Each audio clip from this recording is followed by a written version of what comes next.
I created this soft pink glam look on Tabitha.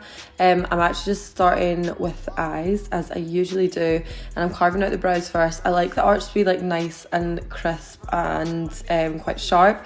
Then I do like to fluff that base into the front of the brow just where it's a little bit fluffier, so it's a little bit softer. And then I'm starting to define the eyes a little bit with a darker cream product.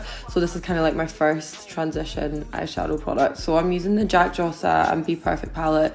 This is like so good for neutrals, and I'm just using this to kind of define Tabitha's outer V. She's got really nice kind of like almond shaped eyes anyway, so I'm not doing too much to them. I'm just defining this a little bit so that when we put the pink in, it's just going to pop that a little bit more.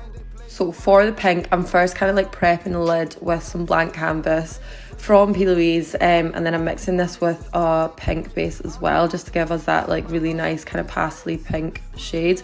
And then this is just going to mean that what we put on top is going to pop. And of course I'm using the Dior Rosy Glow as like an eyeshadow, so I've just popped this all over where we placed that before, and then blended it out right onto like the sides of her nose, and blended that in with the neutrals as well. So then for eyeliner, I'm using Illamasqua brow gel in the shade Strike. I use this for like most of my brown liner looks just because it's such a pretty colour, but I'm just popping a little bit more of the eyeshadow palette on top of that as well to fluff it out.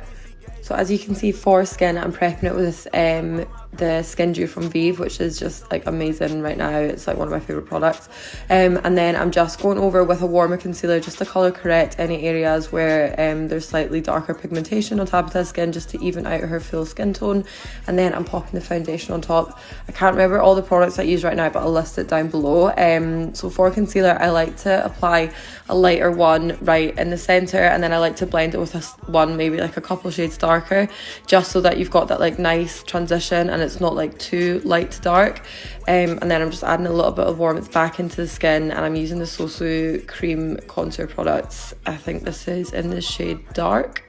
Then to set the face, I'm using the Set and Brighten powder by Jordana Tisha. I use the shades Caramel and Half Baked for this, but I go on about these all the time. They are the best setting powders ever. You need them if you haven't tried them already.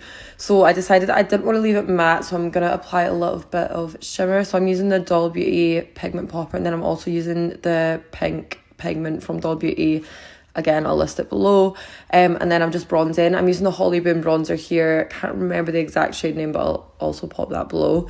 And then for brows, I already brushed them up with Refi, so I'm just popping Thunder by Illamasqua on them. So for blush, I'm using the Rosy Glow by Dior, and then I'm just highlighting the brow bone. For highlight as well, I use the Be Perfect Polar Vorticity. So I'm using this Dew Mist here from Eternal Youth. It just like melts all the powders into the skin to make the skin look more like skin. Before lining the lips, and I'm using a Kylie Cosmetics lipstick here in the shade Candy K. And I used a fluffy brush to buff this in because I still wanted her natural lips to kind of show through it, so that it was looking just like a little pink flush. And then the gloss I used on top was Outshine by Lottie London, and also Fenty Gloss Bomb. And that is the finished look. If you guys have any questions at all, let me know, and thanks for watching. Bye.